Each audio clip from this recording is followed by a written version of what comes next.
Good evening and welcome to Alaska TV Weather. I'm meteorologist Amanda Bowen.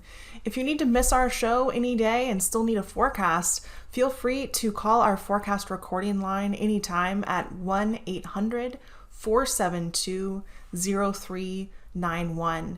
If you have internet access, you can also access the latest forecast for your area at weather.gov/Alaska. If you happen to know which of our forecast office areas you live in, you can personalize that link by changing Alaska to Fairbanks, Anchorage, or Juneau. Again, you can just type in your zip code or city and state on the website and get the latest forecast for your area. If you have any comments, questions, or feedback for us, we'd love to hear from you by email at nws.ar.tvweather@noaa.gov. We don't have any watches, warnings, or advisories in effect for the next day or two, so we'll go ahead and skip to the breakup map. We're still focusing on the North Slope, and in fact, this is yesterday's map because we haven't really had much in the way of updates today. There's a couple of different reasons for that. One is that we've had fog over the North Slope areas, which has made reconnaissance more difficult.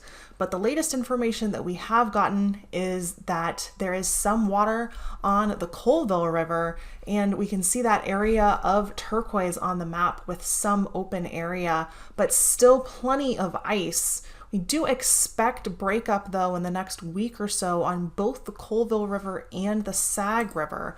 We expect the North Slope to be completely broken up within the next couple of weeks. Looking at latest satellite imagery, we can see a few different systems in play here. We have Cirrus moving in from the west over the western Aleutians, with a system moving in there. Also Cirrus ahead of a strong low pressure system that's going to be moving north into the Gulf later this week. And finally, if we look at the area between St. Lawrence Island, just south of there, we can see a swirl with another low pressure system, a weaker one, that's going to be bringing some clouds and showers into the west coast. Taking a look at today's weather, we can see that low that we were talking about near St. Matthew Island with some showers over the YK Delta and spreading inland. Also low pressure over the central interior. And one of the big things for today is going to be a slight chance of thunderstorms over the interior, stretching basically up the Yukon River and into the Yukon Flats, with rain showers around that. A little bit of colder air entrenched into south central is going to mean that the Alaska range could see some snow today. Rain showers for the Panhandle as well as for much of the Aleutians, and we'll see continuing fog along the North Slope, which we talked about having to do with the river reconnaissance, so that's going to continue to make that difficult over the next day or so. Taking a look into tonight, we can start to see those two low pressure systems moving into the map area. One coming into the western Aleutians that's bringing an occluded front with it and rain showers into most of the Aleutians. The other just peeking onto the map into the Gulf with an occluded front out ahead of it as well and some rain showers. High pressure though in command for the moment tonight across south central and the Panhandle, so rain tapering off there, although we will continue to see low pressure a little bit further north across the eastern interior for some rain showers there. One of the big stories for tonight is going to be the potential for freezing fog for the North Slope. So as those temperatures drop below freezing, those really fine fog droplets start to freeze on cold surfaces, which can cause some slick conditions. So be wary of that if you have plans to be traveling or even be out and about in the North Slope area tonight. For Wednesday's weather, we see those two low pressure systems moving closer to the state. So the one for the western Aleutians actually starting to move over the western Aleutians with rain showers extending towards the east. And finally, we have that low pressure coming onto the map in the Gulf with an occluded front and showers and rain out in front of it. High pressure moves towards the west over south central, so dry conditions there for Wednesday. But north of it, we'll see another slight chance of thunderstorms across the interior of the state, much of the interior, in fact. We'll continue to see fog across the north slope, although as temperatures rise above freezing, it won't be freezing fog anymore, just regular fog with visibility issues. We'll also see some fog in the area between St. Lawrence Island and the immediate coastal sections of the Seward Peninsula, so look out for decreasing visibility in that area as well. For Thursday, low pressure continuing to move north into the Gulf area and finally starting to spread some rain showers into the Panhandle after a dry day or two. We'll see one last threat of thunderstorms with a slight chance of thunderstorms for the eastern interior on Thursday afternoon, and that's going to stretch mostly near the Canadian border. Some rain showers also for the Brooks Range on Thursday, but high pressure in command over the North Slope and areas north of there. Our low pressure that was moving into the Aleutians continues to move north into Russia with an occluded front starting to fall apart a bit, but still rain and rain showers for much of the Aleutians. A very large dry area on Thursday, though, with much of the west coast and Alaska Peninsula not only dry, but also looking potentially sunny on Thursday. Low temperatures on Wednesday morning, we are looking at lows in the upper 30s to low 40s for pretty much the entire Gulf Coast, stretching from the Panhandle west to south central, down into the Alaska Peninsula as well as the Aleutians. Our warmest low temperatures are going to be over the Yukon Flats, where lows will only get down to the mid to upper 40s. And for the North Slope area, we talked about that freezing fog. Temperatures are going to be dropping just below freezing to the upper 20s to around 30 degrees for the North Slope on Wednesday morning. For Wednesday afternoon, certainly warming up, especially across the Yukon Flats, although not as warm as we've seen some in the last week. Temperatures peaking in the low 60s for the Yukon Flats and looking at the 50s for the Panhandle and much of the Gulf Coast, not getting out of the 40s for the Aleutians and rising above freezing to the mid 30s for the North Slope area. Again, that's going to give that fog a chance to not be freezing fog anymore and pose more of a visibility threat than a slick conditions threat for the North Slope on Wednesday afternoon. For Thursday morning, fairly similar to Wednesday morning, a couple of degrees warmer probably for the Panhandle with temperatures in the mid to upper 40s for Thursday morning, upper 30s to low 40s still for South Central, and 40s for the Alaska Peninsula, getting still down to just below freezing for the North Slope on Thursday morning. Thursday afternoon, a few degrees warmer with temperatures in the upper 60s for the Yukon Flats, nearing 40 for the North Slope, and nearing about 60 degrees in South Central with mid 60s for the Panhandle. We want to take a look at the climate outlook for, this is days 8 through 14, so most of next week. Now, this isn't a guarantee, but it's temperature trends. So we're looking at trending towards warmer than usual conditions next week for pretty much the entire state, with the exception of the Panhandle, which is looking like it's actually trending towards normal temperatures, with the higher terrain of the Panhandle possibly even favoring a little bit of below normal temperatures. Taking a look at the precipitation side of that, precipitation trends a little wetter than usual for the eastern side of the mainland as well as the Panhandle, and maybe a little drier than usual, stretching from the North Slope down the west coast and the Alaska Peninsula.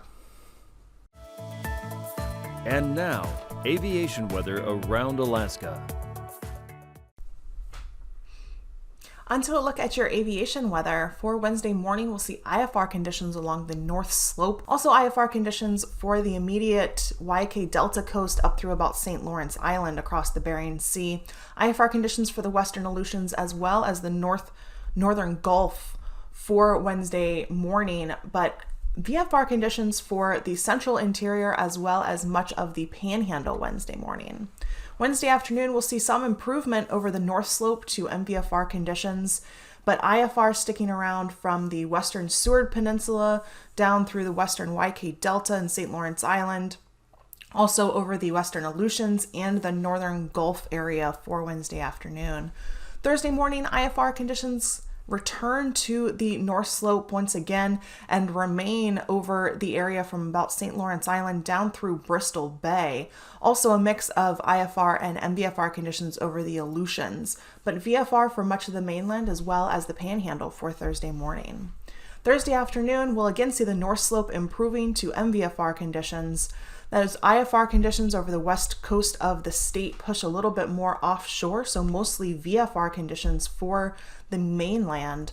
IFR conditions still over the western Aleutians with a mix of VFR and MVFR further east in the Aleutians, and some MVFR conditions developing over the southern panhandle on Thursday afternoon. Pass conditions and AKwx Pass marginal in the morning, improving to VFR in the afternoon, and really that's going to be the case almost across the board. Adigan Pass, MVFR improving to VFR. Lake Clark and Merrill Passes, MVFR improving to VFR. Rainy Pass as well as Windy Pass, MVFR improving to VFR Wednesday afternoon. Isabel Pass and Mentasta Pass, both also MVFR, improving to VFR Wednesday afternoon. Tanita Pass and Portage Pass, MVFR, improving to VFR on Wednesday afternoon. And the exceptions that we have on Wednesday are going to be Chilkoot and White Passes, where we're expecting VFR conditions all day long on Wednesday. Freezing level map is looking a little chaotic today because we're used to seeing coldest air, so lower freezing levels over the north part of the state and higher over the southern portion of the state, but it's a little bit wonky. For Wednesday, we'll see our warmest air actually kind of in the interior and northern part of the state, with colder air as we go further west and further east. So we've got actually 8,000 foot freezing level just north of the north slope, about 6,000 feet across the north slope, stretching southward to the southeastern portion of the mainland and across the panhandle, and about 4,000 feet stretching from the Seward Peninsula down into south central. 2,000 feet for the coastal YK Delta down into the southern portion of the Alaska Peninsula, and then warm air again for the western Aleutians on Wednesday morning. Icing, isolated moderate icing above about 7,000 feet for much of the mainland on Wednesday. No icing over the panhandle on Wednesday though. Isolated moderate above 5,000 feet for the stretching from the eastern Aleutians up through the YK Delta and into the Seward Peninsula, and above about 7,000 feet for the western Aleutians on Wednesday. Jet stream, our main jet is actually kind of off the map at this point for Wednesday, but we can see a little bit of jet to the east side of a low in the Gulf, so that's going to be 80 to 90 knots to the east side of that in the eastern Gulf. There's going to be winds out of the south, and then another jet over Western Canada, southwestern Canada, about 80 to 105 knots out of the west. Smaller jet streak across the interior, stretching to the Chukchi Sea coast, about 60 to 75 knots out of the south and southeast. 9,000 foot winds. We have our same low pressure system in the Gulf with our strongest winds out of the south and southeast on the east side of that low, so 40 to 50 knots out of the south and southeast. And then about 40 knots out of the south on the east side of a low in the western Aleutians, 25 knots out of the south stretching from the YK Delta north to the Seward Peninsula, but otherwise just 5 to 15 knots across most of the state. 3,000 foot winds, still our strongest winds in the Gulf, 45 to 65 knots out of the east and northeast, and then 45 knots for portions of the Aleutians out of the south, but 5 to 15 knots over most of the state. Turbulence below 3,000 feet for the Aleutians. Stay tuned for more Alaska weather.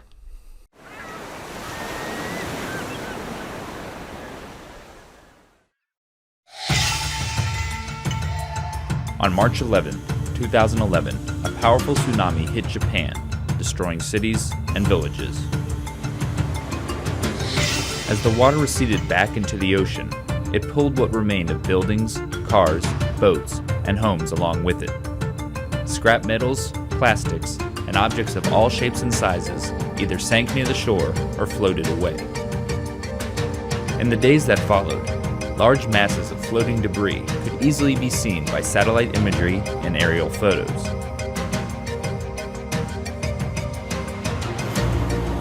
In the wake of this disaster, NOAA is assessing the potential impact that the debris may have on U.S. shores. So, where will this debris go, and when will it get there? To help answer those questions, scientists are using computer models to estimate the debris' path, using its starting location in the tsunami zone and historical weather and ocean conditions. The findings are that some debris could pass near or wash ashore in the northwestern Hawaiian Islands as early as this winter. Debris may also approach the west coast of the United States in 2013 and potentially circle back to the main Hawaiian Islands in 2014.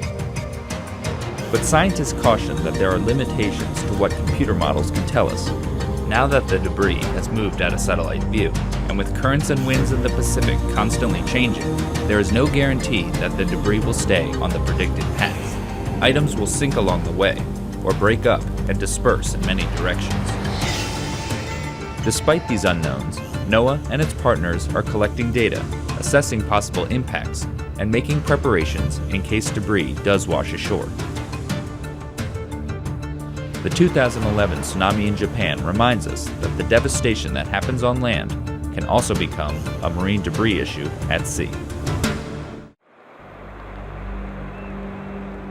Imagine all of this underwater. In a major tsunami, it could happen. In this part of Washington state, it's happened before, hundreds of years ago. Sometime in the future, it will likely happen again. But we can be ready. If a tsunami strikes, this school will provide a place for people to ride it out above the waves. We're in Westport, Washington, and right behind me is the very first tsunami vertical evacuation center in the United States.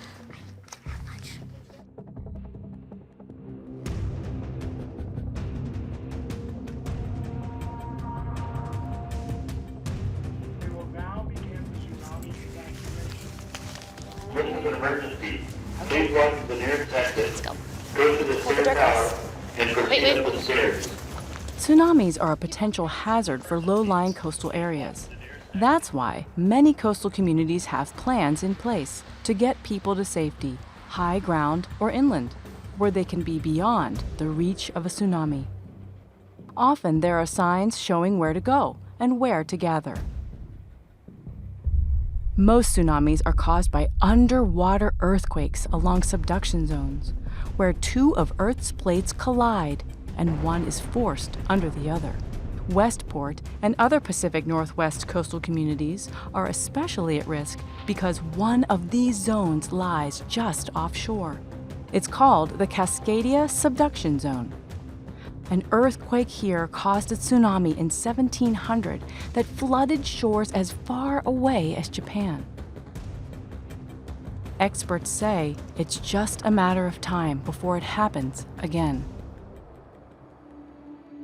Since the subduction zone is so close, a tsunami like the one in 1700 could strike before people in some low-lying areas could get to high ground or inland.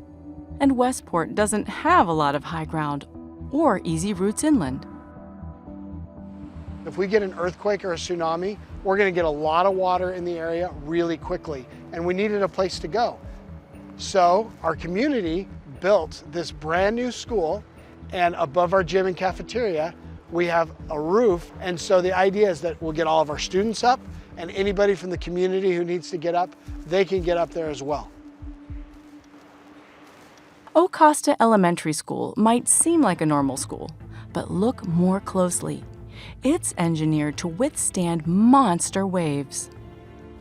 Tsunami vertical evacuation shelters must be able to resist the powerful forces that a tsunami brings. Hydrodynamic, buoyant, hydrostatic, and debris impact forces and strong currents. They're also designed to help people get to safety quickly. There are 4 big staircases on each corner of the building, and each one of those staircases is 8 feet wide, and we can get the whole school evacuated in about 4.5 minutes. Everybody should be at a 0. On the roof of the building, there is water and food and buckets and shelters and tarps and blankets and different things so that we can be up there for 2, 3, maybe 4 days while we wait for rescue. You can go to the top and you know you'll be safe. It feels really nice to have a special building because you feel protected. This community decided that a tsunami evacuation center was important because they didn't have anywhere to go, and they decided to use their money to build the building. The additional cost is anywhere between 10 and 20% of the actual building cost itself, and that's really a sound investment for a lot of protection. You may be there a while, but you're safe and you're secure, and that's the most important thing.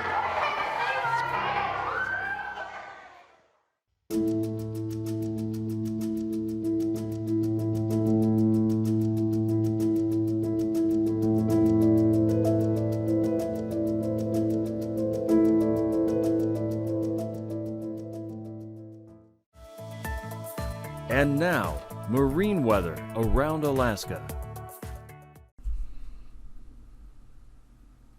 Welcome back. Time for a look at the marine forecast. We'll start out looking at the sea ice edge, where we haven't seen a lot of change in the last 24 hours, but over the next 5 days or so, we do expect the lower concentration ice on the south side of St. Lawrence Island, as well as west of there over by Russia, to continue to deteriorate and for that ice edge to shrink further north. We'll also see some of the ice up towards the Bering Strait start to melt. So expect some significant changes in that ice edge through the rest of this week. Looking at the southeast waters, we expect light winds for tomorrow, generally just 5 to 10 knots out of the east and north. Also pretty small seas for the end of May, with seas 3 to 5 feet over the Gulf. Both winds and seas increase a little bit tomorrow, that's Thursday, so we'll see winds out of the southeast and east 10 to 25 knots, seas over the Gulf increasing to 8 to 13 feet as we have low pressure approaching the northeastern Gulf. For south central on Wednesday, winds generally light, anywhere from about 5 to 15 knots, and seas anywhere from about 2 to 4 feet, so pretty small seas as well on Wednesday. For Thursday, winds and seas, well, winds staying about the same, but seas coming up a little bit to the 7 to 8 foot range over the Gulf, 2 to 4 feet for Cook Inlet and about 3 feet for Prince William Sound. Winds still generally in that 10 to 15 knot range, with about 20 knots out of the northwest near the Barrens. For the Alaska Peninsula and Kodiak Island on Wednesday, winds out of the northeast on the south side of the peninsula and out of the southeast on the north side of the peninsula, but generally on the lighter side, 10 to 20 knots. Not much in the way of seas, just 2 to 5 feet for Wednesday. Seas come up a little bit on Thursday, 8 to 11 feet on the Gulf side, but still low 2 to 3 feet on the Bering Sea side of the peninsula. Winds still in that 15 to 20 knot range, switching around to out of the north and northwest for Thursday. For the Aleutian chain on Wednesday, lightest winds furthest east near Unalaska, 10 to 15 knots out of the south. Strongest winds further west near Kiska, or just between Kiska and Adak, that is, out of the southeast at about 35 knots. Elsewhere, 20 to 30 knots generally out of the south. Seas ranging from about 3 feet for the eastern Aleutians to about 11 feet where we have that peak in winds a little bit further west. For Thursday, winds pretty steady, still 15 to about 30 knots, generally out of the south and southeast. Seas coming up a little bit, 7 to 12 feet, with peak seas between Adak and Atka on the south side of the Aleutian chain. For the west coast on Wednesday, southerly winds 10 to 25 knots. That's going to be what's helping to deteriorate that ice edge as we get those southerly winds bringing in warmer air. Seas outside of the ice anywhere from about 2 to 4 feet, so pretty small seas on Wednesday. Starting to see an increase in seas, particularly over the open Bering Sea on Thursday, to 7 to 13 feet, still about 2 feet to 5 feet for areas closer to land in the Bering, as well as in Norton Sound. For winds, increasing a little bit as a low pressure system approaches, about 25 to 30 knots out in the open Bering out of the southeast. For the Arctic coast on Wednesday, north slope winds out of the south, 5 to 10 knots. For the west coast, 5 knots along the Chukchi Sea coast, 10 to 20 knots a little bit further south, with 20 knots out of the south, just north of St. Lawrence Island, headed into the Bering Strait. For Thursday, still just about 5 knots on the north slope, and winds 15 to 25 knots for the west coast, generally out of the south on Thursday. Seas 3 to 5 feet along that west coast outside of the ice. Recapping what we're looking at for tonight, we have freezing fog along the north slope expected tonight. So again, make sure that you are ready for potential slick conditions if you are planning on being out when the temperature is below freezing, because that fog is going to stick around. Thanks so much for watching Alaska TV Weather. These forecasts are for planning purposes only. Call 1-800-WX-BRIEF for a formal pre-flight briefing. Always file a flight plan before you go flying. The U.S. Coast Guard Auxiliary urges you to leave a float plan with a friend or the harbor master before you go boating.